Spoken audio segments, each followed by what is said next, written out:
What the fuck? Hey, how'd you do this shit? Huh? Dude, this shit got a fat ass, bro. What's up, guys? This is Down the Rabbit Hole. My name is Vin. My name is Jerry, and welcome back. This is episode 2, where we're just having deep conversations, getting to know each other, and just talk. Yeah, so, what we were just talking about earlier is we have some friends who are experiencing conflict within their business.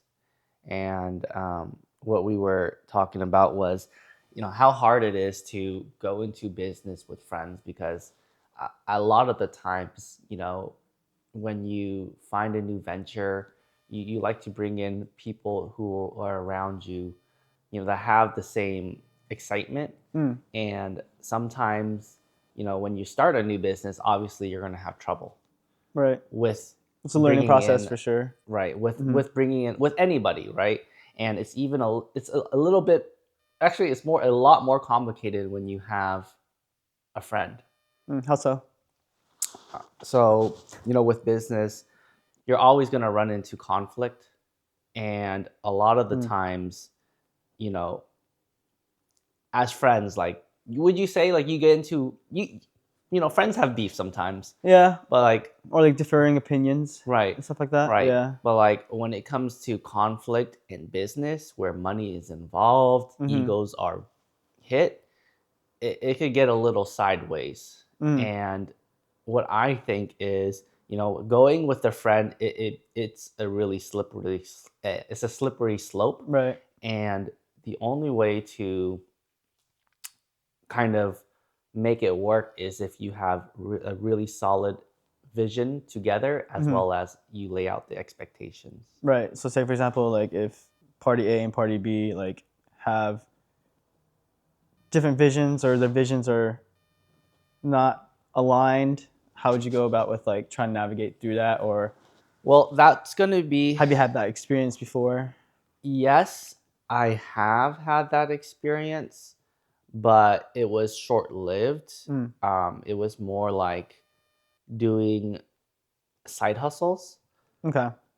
So it wasn't like pertaining to mainly like current business that you have right now, or maybe you had some before in the beginning. Yeah, I mean that's true. I did have some differing opinions in terms of visions with my current business in the past, and sometimes you have to recalibrate yourself, right? Because throughout the course of the year, you're just grinding. You sometimes go sideways and the other person goes sideways, and you always have to Different talk directions. you always have to talk about it.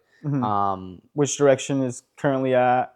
Where do you guys see it? And like, Yeah. how can you guys move forward towards like what you guys want? Right. And if it differs, what can you guys do to make it maybe align, or what you guys can do moving forward if it doesn't align? You guys are in different paths. Around the new year is usually when I get my head screwed back on, because life is a little slower. You're hanging out with friends, you're hanging out with families, Right. And then you have a long break.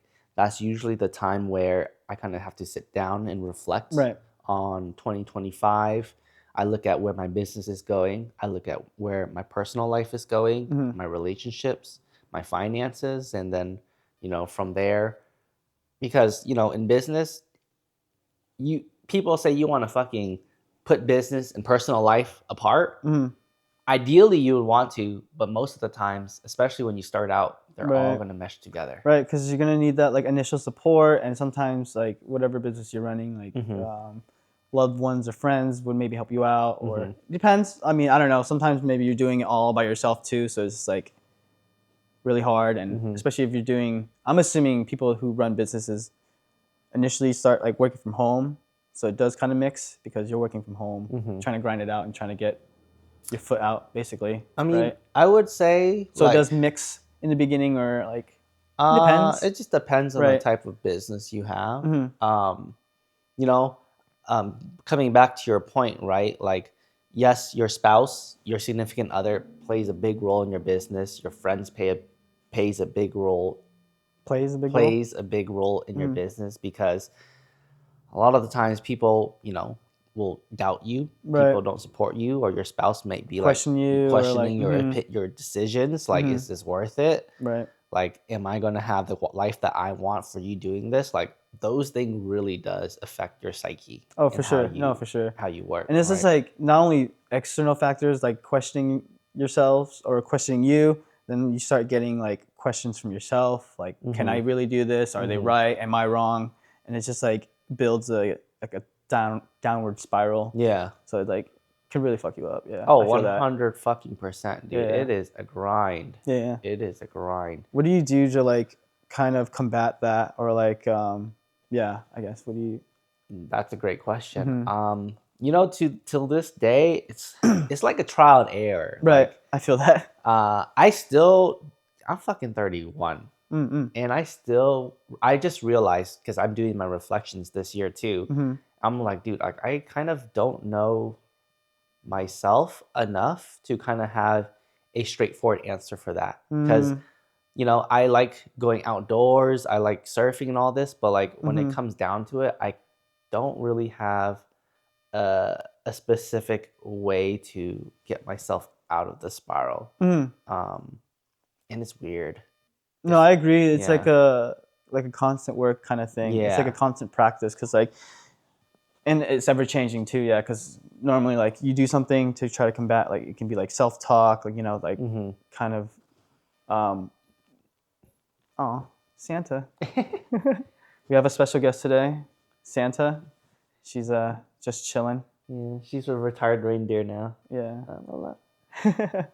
Right. Anyways. But yeah, like self-talking and trying to balance out like the negativity with positivity, but at the same time, like, yeah, doing hobbies or activities to kind of help take that out. I think so. We recently moved out. We were roommates for like 4 years until July. Yeah. And From dude, 2020. literally till this, when I moved out, you know, after I did all my traveling and stuff, and I'm back at my parents' house now, it feels off. Like, you know how like we lived with each other, me, you, and Wilson, for like 4 years, and we're always around each other. There's always super a commotion. Comfortable, and just like right. just the bros, just like fucking around, or Yeah. just like chilling, watching anime, playing games. Yeah. Now that like you guys are away, and like it's really just myself. I mean, my parents are home, but I don't really talk to them like that. My sisters, not really like that. Right. You can't run around naked in front of them. Yeah. It's that kind of stuff. It's weird, man. It's different. Like, I really feel like I thought I knew myself before I moved out, but now that you're like kind of technically alone. Yeah, isolated, alone, but not alone, kind of. Right. Yeah. It feels really off, and it's different. Yeah, it makes me more confused than ever. What are you confused about, or like, do you have questions, or like how? I have questions on where I'm gonna take my life in the next 3 to 5 years. Right. I think financially, I'm not worried about my finances. I'm just worried about more like, personal, spiritual, or like for sure. I think because I was with y'all, like my I guess my vibes were like very controlled. You know, I could always have somebody to lean back and talk to, or just fuck around or express and have fun, like right. But now it's just like, damn, like coming back to the question, like I really don't know like kind of who I am in a way where it's just like, oh, I really have like after work, I have like 4 hours. I'll go gym. I'll go work on my business a little bit. Yeah. And I'm just like tired. Is this it? Like it's like the repeat or cycle. It's funny because I saw a reel too, and they say it's like you feel like as a child to now, like your life gets days go increasingly faster. Oh, right? Yeah. Have you seen that post? I haven't seen that post, but it's something that I realized too. Like when we were growing up, like time felt like kind of slow, and then like middle school, or like, I would say like maybe high school to college, like it was like speeding up, things going fast, and like you said, like from now to our like maybe like 60s, it's gonna be really fast, and then once we hit like that age, you're gonna be like, well, things are slowing down. Where the fuck is life? Right. Why can't I move my legs? Yeah. It's like, literally. why am I so old? Yeah. Literally. It goes by in a blink of an eye. So it's just more so like realizing that, but also realizing, you know, just time is just like a fucking mental social construct. So it's just kind of like trying to be present and living in like the now and just appreciating like the time you have now, or just like doing whatever you're doing. Right. And yeah. Because sometimes, like, say for example, when you're working out and you're doing planks, time doesn't move by fast. It's pretty fucking slow. So it's kind of like a mental thing. You're just trying to be aware of that. But at the same time, like, I do notice that though too. Like, time is moving by so freaking fast. Like, it's already the end of the year. And this is like, it's just so crazy how fast like time is going. Dude, I know. I still remember last year on like what I said, like, oh, what I wanted to accomplish in 2024. Mm-hmm. I said that I wanted to do a split. I can't do a split, but I have been actively stretching, so I'm really happy I took that down. The goal. Me. Mm-hmm. Yeah. Other than that, I don't. Yeah. I mean, that's all I remember in terms of 2024 resolution. Did you have any? 2024, I mean, for sure, like, because towards the end of 2023, that was when I started, like, picking up running. Mm-hmm. And then I thought, 2024 is when I want to start running a marathon. So I was training for that. And then the marathon was in February. So then accomplished that. That was very fun. You can do it again?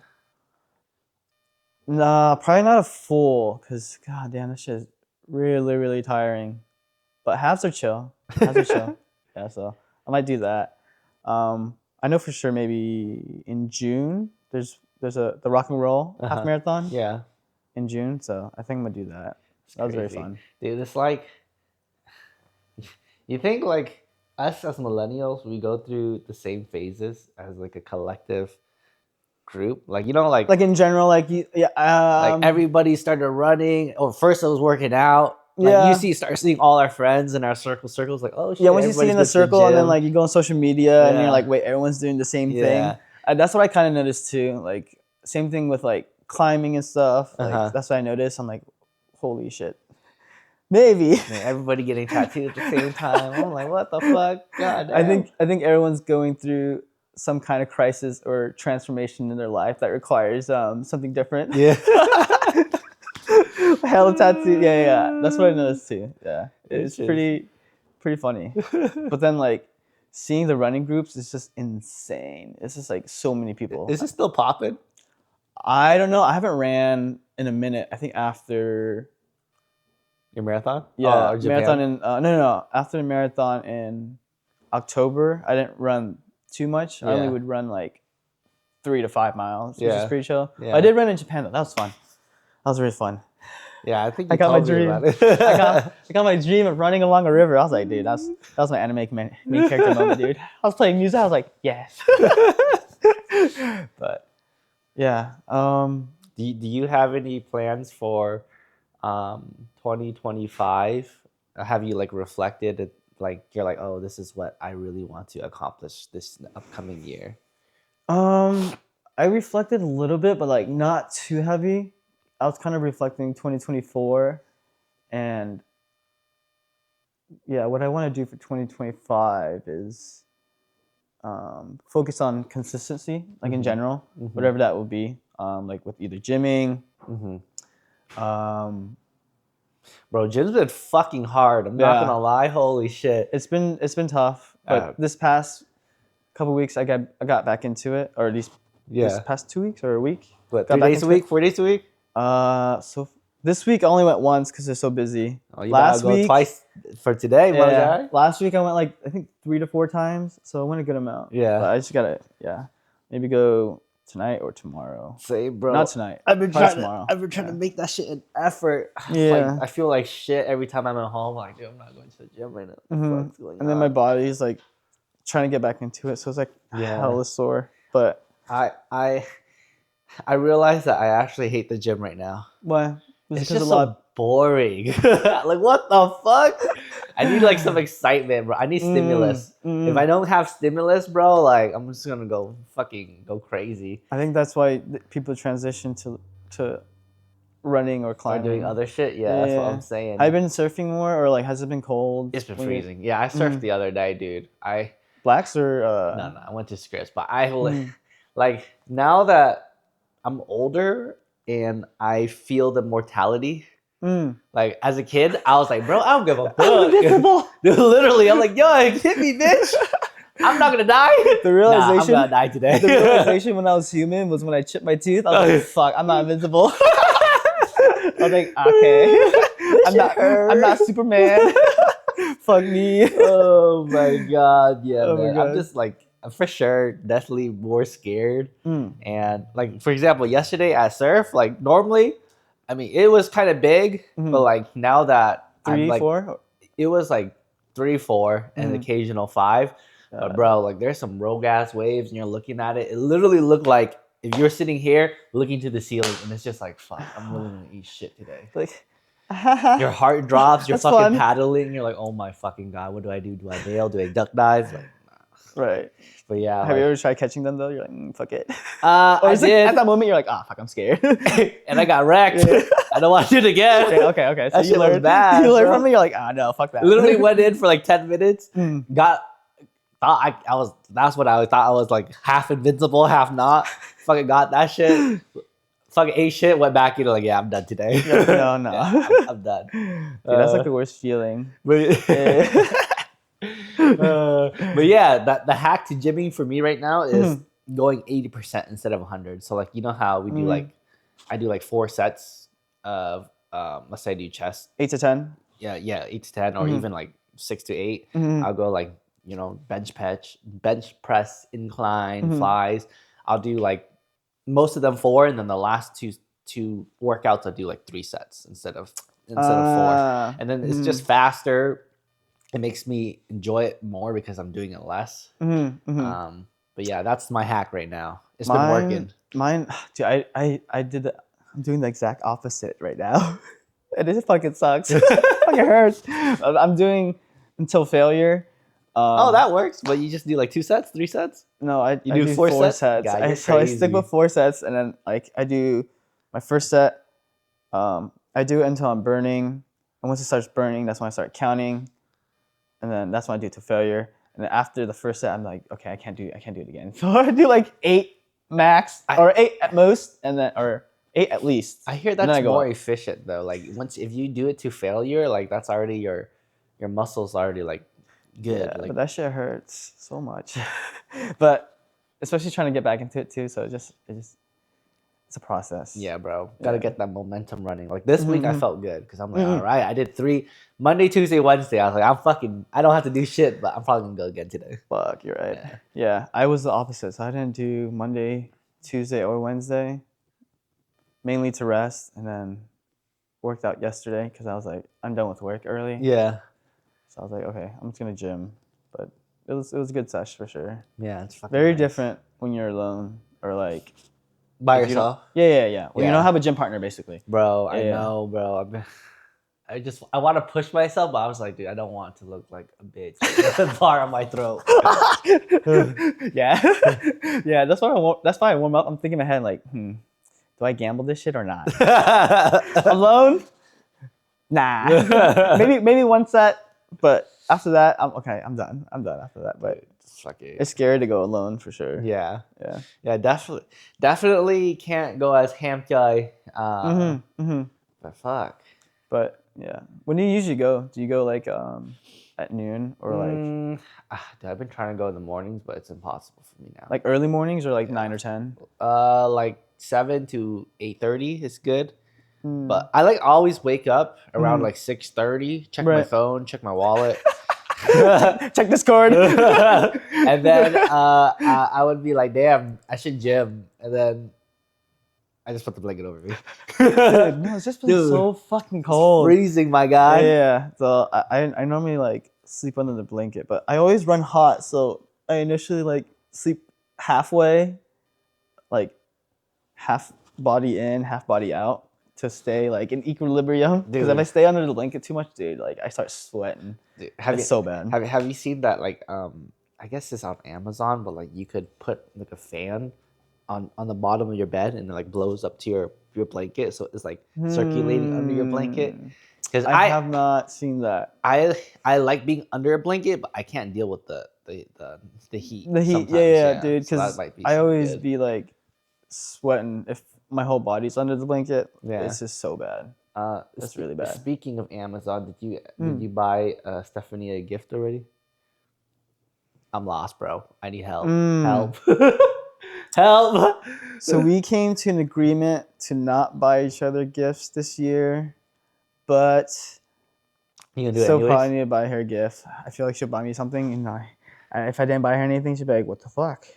But yeah, so I haven't bought anything yet. I was planning to look at some stuff after this. Dude, I'm so fucked. I don't know what the fuck to buy at this. I don't even know what to get for myself nowadays. Like, Right. Same thing with like family members, just because it's so hard. Like everyone's working, so it's just like they can get what they want. Exactly. But I guess it's like maybe you can get a gift. You can get a gift that like you can get something that reminds you of them. So you're like, okay, like do you think wish lists are this like I think they're go clutch. against really? Because it's so easy. It's just like they have like a wish list, like a whole list of shit or things that they want. I mean, obviously they can buy all those things themselves. Yeah. They probably bought some things. That's why they take it off. But it's just like it makes it easier to see what they want and That's what get I'm it. saying though. Like it's easy, but I also think I'm like, dude, like I mean, my it takes guy- the fun. It takes the fun and like the more personal Yeah. aspect out of it. But it's just like it makes it so easier because like you don't have to fuck up on a gift. Like, what if you get something wrong? What if you got something that they already have? I mean, I guess that's why there's like gift receipts you can return it. But like that's a process in itself. And it's like, dude, like, do you want to skip that bullshit? Like, I don't know. I think its wishes are nice. Yeah. My family only has wish lists. I'm like, man, It's kind of boring though. you for guys sure. fucking make a shit ton of money. Y'all can buy this. Like, what's the point of me buying this? You know, I feel like it defeats the purpose. Though I do like it because it's just like, I'm lazy. Now that I think about it, it defeats the holiday purpose of like Christmas. Yeah, but that's like the Secret Santa. Like you have I mean like when you're a kid, you have a list of what you want as a kid, and then Santa looks at your gifts. And then, you had a list or your list. Dude, I never had a fucking list. I mean, I didn't have a list, but isn't that the thing? Like the song. Oh no, wait, Santa Claus check. Baby. I guess you don't have to make a list. I guess you can just make a wish, and then Santa knows. I actually don't know. I don't know the lore. Dude, I didn't get shit for it as a kid. What the fuck did I get? I got like fucking socks. Underwear. Yeah, pretty much. Some toys. No, I'm thinking back. You got money, but I'm gonna take it back and put it in your piggy bank. What the fuck? Never to be seen again. Where's that goddamn piggy bank? Dude, that's how it be like. Yeah. But with gifts wise, giving, I don't know. I'm really bad at gift giving.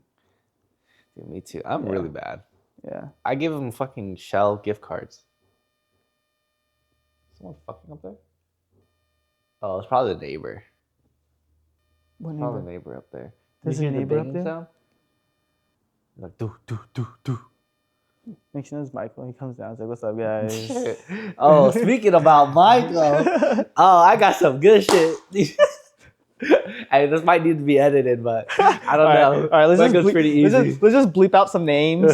Well, it's not really names. Well, so Michael, okay. Michael's my Korean friend. He's probably my only Korean friend. He's your oppa. He's my I'm his oppa. Okay. He's a good looking ass motherfucker. So what's the tea? So, you know how Michael back then was like a fuckboy, kind of. Right. No, he's a fuckboy, not a kind of. Take that out. And then he didn't like the fuckboys though, but he was a fuckboy. Yeah. And then he went and had an event that kind of changed him and became Something a little happened. bit more spiritual. Oh yes, the shift. Yeah. More spiritual, less fuckboy, not into girls and all that stuff. And now at this point of his life, he's about my age, a year older. He is trying to find a girl. So he's not like settle down or like he's trying to settle down. Right. He's like, I'm not doing none of this shit no more. I want to find a girl that can match me and bring home to my mom and dad. And I mean, the girl he's talking to, he realized that she wasn't for that, and he literally we have a group chat. He literally confessed to us. He was like, "Yo,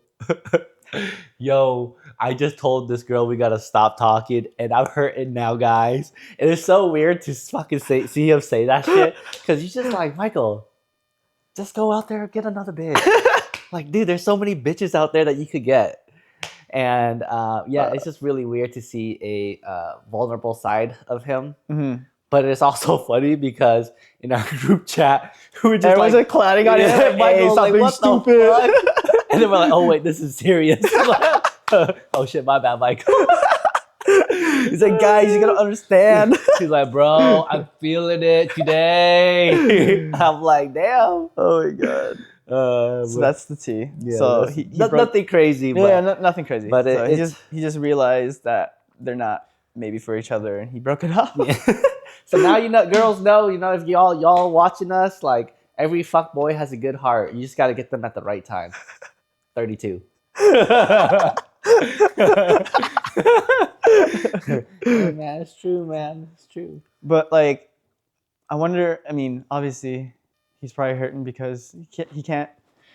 Maybe because he hasn't had a connection in a long time. Because he wasn't really looking for girls or anything like that. He went like fucking apps. He went like a full nun for like a good 5 years or some shit. Right, low key. He was like off. Like he was doing his thing. Right. He was finding his own like passion, his own peace. And then I think he's found that. But now that he's older, and I also think that because his friends are older and people around him are like starting to move on, life changes, especially in our age. We're gonna change in a couple of years, bro. Our friend just got married. You guys might get married. Just got engaged. Yeah. Engaged. Yeah. They're gonna have kids, and same for us. Like right now is the time where things are gonna change with really fast. All right, let's say this situation, like let's say we're 31 right now, 5 to 6 years down the line, like when everyone's settled down and have kids, do you feel like we would be the type of people, or think about like I'm trying to think, not like Full House, but like in a sense where like family friends come together and then like the kids grow up as being friends too, or like do you think? I would hope so. Yeah. Or do you think like people are gonna move to like different locations to live their own lives? I think that will happen. It's guaranteed. Everybody goes through different things, and I don't think our group's gonna be immune to it. They're gonna find different places to live. Right. I think it's just a part of life, and I think from us moving out, like me sitting down within this month. And thinking about it, I'm like, wow, like things are really gonna fleet. Like it's gonna go fast. And what we have now might not be the same next year because I might move, you might move, Andy might move, Fook might move, everybody might move. Right. Or they get another job somewhere else. Who knows? So that's the part that kind of scares me too, because I feel like my identity is very tied in with my group and what I know. And eventually when people start leaving, it's just like, oh shit. Like, what do you do? Yeah. Or like, who do you talk to? Pretty much. Or who do you hang out with kind of thing? And for me right now, like, bro, I ain't trying to get married. I ain't trying to have kids. And then my friend's probably going to have that. Right. So that's fine. But like, right. At that point, I'm just like, oh, fuck. Like, I might have to pull up Michael, right? Just kidding. But what, become a nun? I might have to settle down. Monk mode. Oh yeah. But that part really like has been fucking with me. Honestly, it's been fucking with me. Right, just like coming to that realization, or like that thought of like, hey, like we're gonna go our different ways. Yeah. But like at the same time, I do appreciate like not only that, but also since having that kind of thought or fear, just obviously just trying to hang out as a big group as much as we can, like setting up like annual cabin trips or like just hangouts in general where we all just come together. It's pretty nice. I mean, I would hope so. Right. I literally, I feel like I know a good background of your family. Like you're pretty close with your siblings. You have some cousins. You don't you don't have that many cousins though, right? That you're close with? I mean, from my dad's side, I would say the majority of my cousins are from my dad's side. My mom's side probably has like a handful of cousins. I would say probably like a handful, but then you close with them? Not with my mom's side. Yeah. But my dad's side for sure. Yeah. like we were pretty close, and then we still keep in touch, like even as adults, and Oh, that's we nice. try to like set up time to hang out and stuff. Right. So it's pretty nice. Right. But I mean, for sure, everyone's busy, but whenever we get a chance, Yeah, that's try good. to hang out. Yeah. I literally feel like my group of friends are like legit my family because I have cousins. I have a fuck ton of cousins. I just don't know any of them. I know probably like. Are they all in of San them. Diego, or are they I got like spread out? five cousins in California. Mm-hmm. You know, they're kind of all spread out, but I didn't really talk to them too much. Growing at a up. certain point, you know, I did talk to them in my childhood, but you know, family drama always happens. Right. But yeah, literally, like my only family is my parents, my sisters, and I guess a few aunts and uncles. Because do you have like a few aunts and uncles that live near you too? Yeah, Right. My like uncle is next door. Right. Did I tell you did I tell you his story last week? The other podcast? I'm trying to remember. What was it again? So I was walking my Lola, and my uncle was walking too, just getting some suns. And he literally came up to me, and he pretty much like confessed, confessed like his life to me, kind of in a way. Oh, like just opened up to you about it. Yeah, it was Like- kind of sad because I kind of knew it too. But it wasn't like confirmed news, or it was just kind of secondhand or firsthand. Secondhand, I guess. But yeah, it was pretty sad. So what happened is just a little bit of background. My uncle, he fought for the Vietnam War as a lieutenant, or whatever. And then after the war, the North imprisoned him. And when they imprison like high officials from the South, what they do is they brainwash them essentially. Okay. And he was there for 10 years. So you got like tortured or like Brainwashed, tortured. I don't know. Right. I didn't ask for much specifics, but he was in prison for for 10 years. Yeah. That's going to do some shit to you. Right. And he met his wife a month after he left prison, and he married her because he was like, oh yeah, like I guess she's like, I don't have enough time, you know, to like go dating around and stuff. I need Right, to just create like a family. take kind of Yeah. live life. And since he worked as a lieutenant for the South, he got sponsored over here from the States, and he got a full ride to like college, I think UCSD or something like that. And pretty much to get to the point, he was just like, yeah, like you should enjoy your life. Don't think about work too much. And if you do think about work, think about improving your community, you know, improving the people around you, because that will give you fulfillment. Because look at me now, I'm like 72 years old. Okay, so he's older than your dad, or yeah, he's a brother older than my dad. And he was just like, yeah, like I came here thinking that I would live, you know, a better life. Yeah, everybody here is richer or is rich. Right. You can't say you're poor in America because you really can't. He's like, you get government help. Yeah. You get even the homeless here have money. So at least some of them do. You could get by a little bit. You know, you're not in. You get some help at least, but in other countries, you ain't getting nothing. Right. You're literally not getting nothing. Yeah. It's like very hard. Yeah, I remember seeing that, like in Vietnam. Yeah, and he was just like, yeah, you should just don't work too hard. Just focus on things that matter. And if you do work hard, you know, work because you got to provide for your family, but also like enjoy, because now I'm at this age where I'm going to Vietnam next week, but I'm old, I'm brittle, I could barely walk. I had a stroke a couple months ago. Like I can't enjoy what I used to do. So you know, you really just like take your time and really process things. Soak it in. This is your journey. Right. He's like, because for him, he's just been working all his life is just to provide for his family. And then he was just like, yeah, like if you don't provide for your family, if you don't make money, people are not gonna like you, this and that. But yeah, it was a really interesting talk because I was just like, damn, like my guy got some trauma. So he just went through some shit, like a lot of shit. Yeah, and I feel bad because I feel like he is sad. Just the way he talked. I feel like there was a lot of things that he could have done differently, or done. Especially, you know, you just lost 10 years in your life in prison. Right. That's fucked. Yeah, that's a lot. Like, especially during those times too. I can imagine. Like, I would literally give everything away if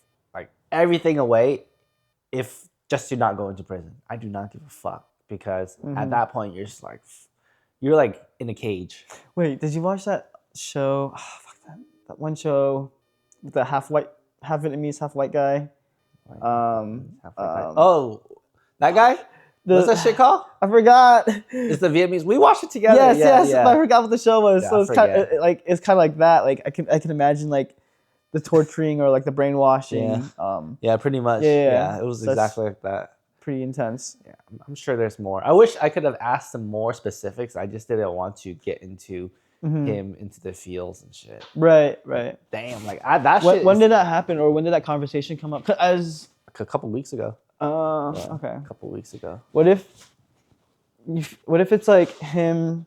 I don't know, like reaching out to like maybe have conversation. Because how did you feel when he expressed that to you? Like getting to know him, or like like because you said you felt sad, but like would you want to know more of him and his past? Same thing with your dad. Do you feel like I'd be hella interested? I asked my dad a lot of this stuff. My dad and him, they live two different lives. Right. That's what I realized. My dad is more happy-go-lucky. That's because he didn't have to participate in the war. Yeah. Was he? How old is he when that happened? Like, so what year was he born? My dad's 1956. Okay, so around the same. My dad's 1957. Oh, okay. Okay, so around the same time. Yeah. Like barely like 18, 19 ish. Yeah. So he didn't have to experience the war, but he experienced it after. Right. And they, my parents say like, after the war, it's like you're poor as fuck. Yeah. Because there's nothing. You're literally eating rice and soy sauce, and there's like specific days where you have electricity, and the other days you don't. Like literally specific. Wait, before days. escaping Vietnam or after? After the war, between after the war till 1989. Oh, okay. Yeah. So your parents were still okay. Yeah, my dad was a fuckboy, bro. High key. You should ask your dad about his past because that's just goddamn interesting. I'm trying to remember. Like back then, we didn't ask like specifics, but my dad he had siblings around his age. Most of them, or all of them, were boys. One of them was a girl. But like, yeah. Is that funny, bro? Like, literally, my family are all boys, one girl. Yeah, so like, I'm the same. So it's like the opposite. It's kind of like, fuck. Oh, me too. Yeah. Oh, shit. No, we're the same. We're the same. But you have two younger sisters, right? Yeah, two younger sisters. I have one. Yeah. So that shit crazy, bro. Like literally, our parents' generation. If you want an heir to your family, just go date a Vietnamese guy in that generation. Like I swear to God, you pop out like 10 boys. Bro, that's from their generation. From our grandparents' generation, because they're the ones producing a lot of boys. Because my dad and your dad produced a lot of girls. Oh yeah. Damn, that's our grandparents' generation. Popping out boys for sure, dude, for days. I don't know, dude. I'm trying to think. Okay, if I had kids, hopefully they're not both girls. Because that would be insane. I'm like, damn, I have two girls. I want another boy. I mean, how much should I try another one for a boy? 3 girls? I feel like the girls would like you, Jerry. I feel like it's the opposite, right? Like girls would come to your dad, to the dad. And then the boys go to the mom. Were you a mama's boy? I think I'm a mama's boy. But now, I'm like half-half. My mom's fucking crazy, dude. I mean, yeah, when you're growing up, for sure. Or depending on for sure, mama's boy. I was taken care of. But also, I'm a mama's boy, but dude, moms, when they whoop ass, they fucking whoop your ass. God damn, dude, I just hit some trauma. That was not fun, for sure. Who hit you harder, your mom or your dad? I would say my dad. Because my mom would hit me. Or then she'd be like, us. Yes. So then when my dad comes home from work, say, hey, look what these kids did, or this is what the kids did. What's the worst thing you did? I'm trying to see the worst thing I did. Or what's the worst thing you and your siblings have done to got you guys ass whooping? Okay, no. I remember when it was me and my younger sister, we were both young. We were home alone. And then I think my dad went somewhere with my mom and my other sisters to get something. And then me and my sister, we ripped all my dad's cigarettes because we didn't want him to smoke anymore. So we took all the packs. And I'm pretty sure those cartons were like hella expensive, but we didn't think about it. Whose idea was this? Who I don't proposed remember. it? I don't know. Maybe me. I don't know. I don't know. Right. Guess. I'm pretty sure it was me. But so yeah, me and Jennifer, we just broke all his cigarettes, like all of them, and then like they were everywhere in the house. You didn't even fucking clean that shit up. You just like fuck you, dad. We just broke it up and just fucking just left it there. So then we were like, okay, we're gonna get in trouble. So we gotta hide. So I think I hid. We had one of those like plastic kitchen things. So I hid in the fridge. What the fuck? You know, like those kid things, like those fake kitchens, like the fridge? Yeah. So we had one of those. So I hid in the fridge. I forgot what Jennifer hid, and then my parents came home, my family came home. They're like, "Dude, what the fuck is this mess? Like, what the fuck?" So my dad was so pissed. Like he was just like screaming our names, looking for us. And then we came outside. We were crying. We were like, "We don't want you to smoke. We don't want you to die." It was like, shit. Anyways, ass beat. So then, yeah, we got in trouble. That was pretty bad. Another one was when we were older. I think like teens years, we had like a water fight. So we were just like throwing water at each other all over the house, and then we didn't clean up. And then we heard our dad come home. We're like, fuck, he's inside home. the house. Yeah, no, we heard because we have a gate, so we heard the gate open. We're like, fuck, there's water everywhere. So we all ran into the fucking shower and just like hid in the showers. Dad came home, was just like pissed. He's like, dude, what the fuck is this? Like, why is it wet? And then like we got our ass beat, and then we had to clean up the mess. And that wasn't very fun either. I remember those. I'm trying to remember like other stuff, but those are the two main ones that I remember. You should bring it up to your dad and say, "Hey, do you remember when we fucking all broke your cartons?" You think he'll remember that shit? I'm pretty sure we bring it up every now and then, just like as a joke. Yeah. Like, goddamn, life's crazy. But what about you? Like, I guess the most traumatic thing. Oh, bro. Or what did you do to get you the most traumatic? It's not beating what of your I life. did. It's what I didn't do. I hate those moments. I didn't go to church. Bro, my mom was a devout Catholic when she came over. Her family is, I hope they don't watch this, but they're a fucking cult. At least the older generation with that shit. Okay. And they're the type of people where you have to pray every night before you sleep, pray before you eat, go to church, do all the stuff, church shit you're supposed to do. And, as a kid, I don't understand fucking Vietnamese like that. They put me through a fucking class. And I'm like, dude, I literally do not know how to read a single fucking word on the script. And you guys wanting me to remember this? I already have a hard time fucking reading English. I'm in ESL for like fucking 12 years, my guy. And they want me to read Vietnamese. And then I just remember that lady, the one that was the teacher. It was for Yao Li. Yao Li's like Bible teaching. Okay, Bible studies. Okay, it's like Vietnamese Bible studies. And she was like, "Oh, if you don't fucking remember this, ngày mai á, mày là ăn đòn á," which means like you're gonna get fucking hit. Yeah, if you don't learn this tomorrow, you're in trouble. Yeah, I was like, what the fuck? I ain't go to church no more. Fuck this. So like, I get enough ass beating at home. The following day, my mom was like, "Oh, we're going to church," and I was like, "Fuck no, I'm not going to church. She's gonna beat my ass." Your mom's like, "If you don't go to church, I'm gonna beat your ass." I remember this shit so vividly. I was hiding underneath the fucking dining table, like the dining table, and there's chairs. I was hiding, like just laying flat on the table. And my mom was like, "Where are you at?" And then she like found a horror me. movie. She got a fucking metal clothes rack. Oh, a metal like fucking a clothes hanger, or sorry, a metal shoe rack. Oh, like a dead ass metal. Fucking chuck that bitch at me. Dude, that's scary. She whooped my ass. She got a belt. Not even used the belt thing. She used a metal side. She beat my fucking ass. So was that once or like multiple times when you didn't want to go to church? Man, I doubled down every time. After that, you're like, I don't give a fuck. I was a rebellious kid, bro. God. I think that's one of the reasons why, like, one thing that I learned about myself from my childhood is my mom was kind of controlling. She's like, "Oh, you should do this for health. You should do X, Y, and Z." So like now when my mom tells me things and when people tell me things in a way where it feels like, do this, I like instantly get triggered. And instantly defensive. get triggered. I'm just like, I don't really want to do that. oh, go eat. You're starving. Yeah, I'm not eating. Yeah. I'll eat tomorrow. I'm not hungry. So I know that because, our parents were just controlling back then. Right. And But then, yeah. so you felt triggered. Yeah. Dude, low-key, I feel like I might be like that too.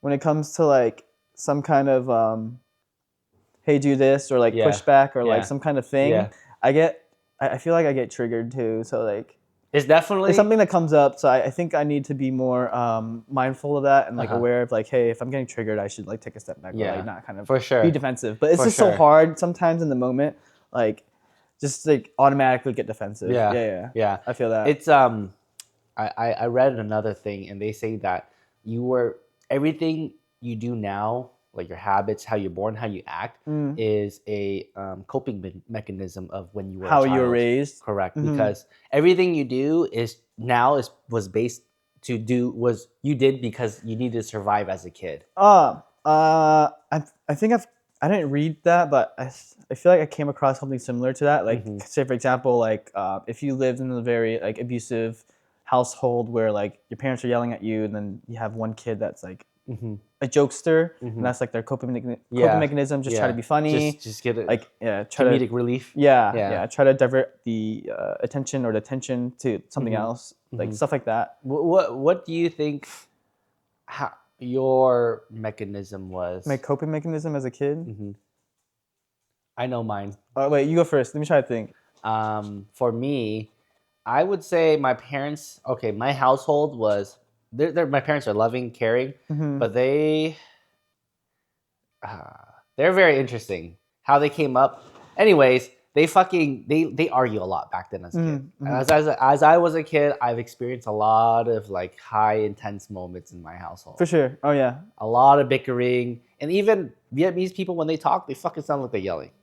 Like that. Even when they're talking normally. Yeah. And they're controlling and like, everything. Yeah. So like for me, my coping mechanism with those things is I like tend to stay away. Like avoid. I'm just like, oh yeah, I don't buy that shit. And I hellly see that translate now. I'm just like, right. Like nah. No, that's what I noticed too. I feel like I'm the avoidant type as well. Like when I do see like a confrontation about to occur, or like when the situation is very tense, I do feel like I get avoidant, and just kind of like, I just let not my vibe. I'm just gonna go this way. Exactly. Exactly. Do you? And I'm sure. I'm just gonna project what I see with my sisters. I'm sure like your sisters, they have a role in your family when it comes to like conflict during that time when we're growing up, right? Like my younger sister Kathy, she's the one that kind of goes in mediation. Like, oh no, don't talk to each other. Just go here and here. And then my older sister will come in as a helping hand too. And then me and my youngest one, we're just like, oh shit. No, I'm trying to think, because low key, I feel like I am the reason why there's an argument. So I'm in the middle. I'm like, shit, guys, I'm sorry. I was kidding. Oh shit, I said something causing. Fuck, I'm sorry. Look over here, guys. I was kidding. Sorry, that was me. Fuck, my bad. No, I feel like okay, so when there's tension at my house, I feel like it normally stems because there's a conflict. Like one of my siblings is conflicting with my parents, or I am even sometimes. Like I was very like outspoken, or like very against authority as well. Yeah. So I was very like talk backy, and but coming back to like my coping mechanism, I feel like I'm avoidant, and with my siblings, there's like it depends on like how the conflict is, because a lot of the conflict in my household mainly stemmed from like my mom's hoarding and trying to like help her navigate through that, or like also cleaning up the house. So there was always conflict with our mom. Was it like was your dad had conflict with your mom in regards to the hoarding? Yeah, so he saw the problem as well, and he wanted to help her, but then like she would be like, everyone is against me. Like my kids are against me. God. My husband's against me. Like why come my husband's like not with me? Yeah. So then when he tried to compromise and try to be on her side, or just like try to help her, I felt like it was mainly like me and my siblings and my mom, and we're kind of like pulling my dad. Yeah. So like I'm pretty sure it was very tiring for him, and also because he was like the bread earner, like he was working like 12 hours a day, 7 days a week type. Yeah. So like just to provide for the family. So like probably to come home to that is probably like super exhausting. Oh hell yeah. So maybe like when I grew up, or as I got older, it made me realize like we were like pretty fucked up on that regard. But at the same time, we wanted to help our mom. Yeah. You just address the hoarding issue, and that was always a conflict. So then like we would always speak up and try to voice our opinions, but then in Asian culture or like, why are you talking back to us type thing. So it's just kind of like it was very hard to try to resolve that kind of issue in that kind of culture, I feel like, because like they feel like they're above us, so why are we questioning them? But at the same time, that's not very healthy living situation for sure. Right. So yeah, like, dude. The conflict for sure. It was very interesting seeing the sibling dynamic because we were always like voice our opinions. Like, hey, this is not right. Like, this is not how a normal household is supposed to be. So, dude, a lot of confrontation for sure. But when it comes to like other things, I feel like we do know maybe we'll probably be avoidant too. Yeah. I don't know about all my siblings, but since some of the siblings I talk to, low key, like if there's confrontations, like dude, let's just chill for a bit. Yeah. let's not touch the fire while it's hot right now. But then sometimes the other side is like, no, let's talk about it now. Yeah. So it's like fuck. It's kind of challenging for sure. Dude, I'd be having that conversation to this day with my mom. I think at this point, my dad already knew. I realized it now. My dad always called out my mom. Right. But now my dad just completely gives up. He's like, yep, I can't. Yeah, that's what I noticed with my dad too. He kind of like, he was too tired of it, like, because I'm pretty sure he tried, and he has to work too, so he's just tired of it, and he just didn't want to deal with it, and then it just kind of grew and it blew up. Yeah. But it's just like very hard to try to address that kind of mental health issue. You think hoarding is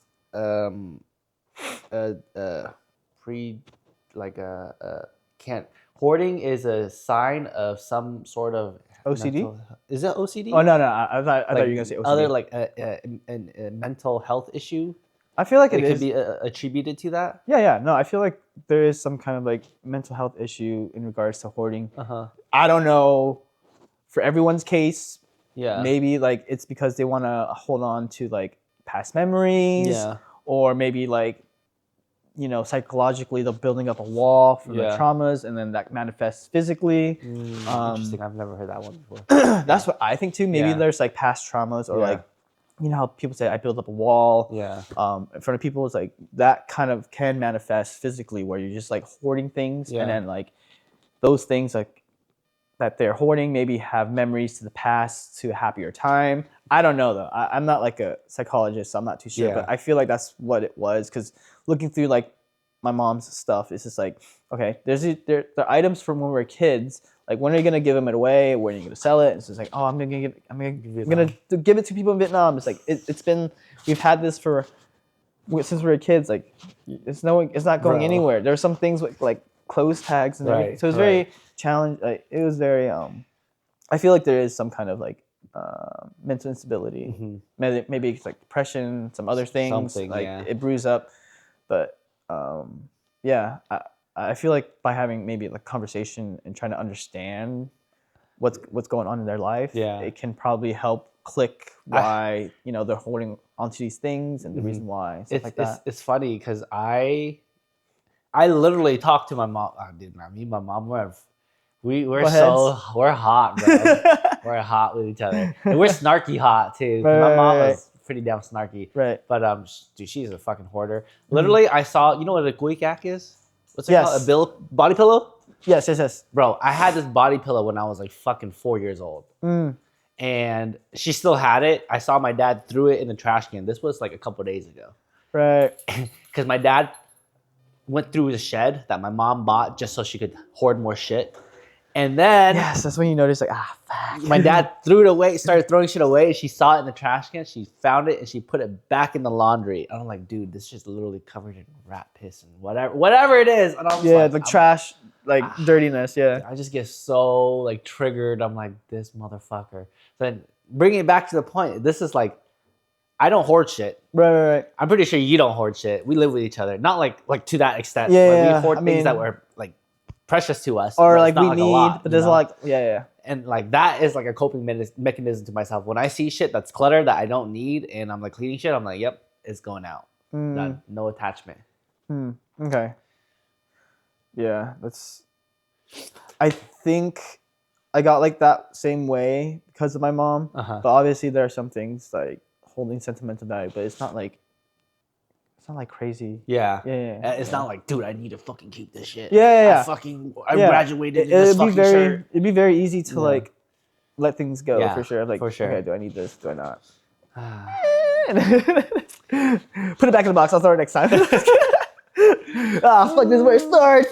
Do you at some point you could have just, because I talked to my mom and I don't go at her sideways. I literally sat her down. I was like, hey, why do you keep all these things? Oh, Lola. It's a dog. I was like, why do you keep all these things? She's like, oh, I'm really just going to give it to charity or Vietnam. I'm like, dude, like it's been here for like 20 years. And she's still getting, like, she still grabs like free food from like the fucking bank. Like food banks and shit. But yeah, that's just me ranting right now. Yeah. But gotta get the fuck out. All right, goal for 2025. Yeah, that's one of the things. I really need to figure what the fuck I'm gonna do because I cannot live at home for long. I gotta either buy my goddamn van soon or like literally figure out my plans in Asia. Right. When do you plan to go to Asia again? March or April. April if I go to fucking Coachella because Coachella looks fun as fuck. Oh yeah. I think that'd be fun. Coachella, then Asia. Nah, I might. I mean, listen, I know Rob is probably gonna go around that time. Probably gonna travel. Okay. Hopefully get things. Okay. But yeah, I mean, shit, that was a pretty good talk. What's up, Rob? Context. So this is still 2024. You know, Christmas is around the corner. Wanted to give you something for Christmas. Dead ass? Yeah, I got this from Japan. Oh shit! It's a Pokemon card. Oh. Of your favorite Pokemon. Is it Lola? No. Oh, that's not your Pokemon though. Is it you gotta read it. No, yeah, you flip it. Oh shit! What the fuck? Hey, how'd you do this shit? Huh? Dude, this shit got a fat ass, bro. Stop, boy. Look at his moves. Body slam. 2 coins and attack does 40 damage time the standard number of tails. What the fuck? Thick Pokemon power. Slap in. Once during your turn, before your attack, if Thick Dragonite is on your bench, you may switch it with your active Thick Pokemon. Damn. Okay, I got that online. An extremely rare, rarely seen marine Thick Pokemon. Its twerking ability is said to match that of humans. Dude. Can y'all see this shit? Make sure you get a friend that gives you thick Pokemon. Oh, thanks, Sherry. Yeah. I'm gonna give you something tonight. I'll make sure I body slam your ass. Wait, what time? What's today? Saturday? Ah, shit. Saturday. Yeah. I ain't doing shit next week. Anyways, let's wrap this bitch up. Thank you for watching episode 2 of going down the rabbit hole. We just went like, probably a foot down, but next time. Try to go deeper. Yeah. Episode 3. Yeah, tune in for episode 3. If you watch it, great. If not, who cares? Peace. Peace.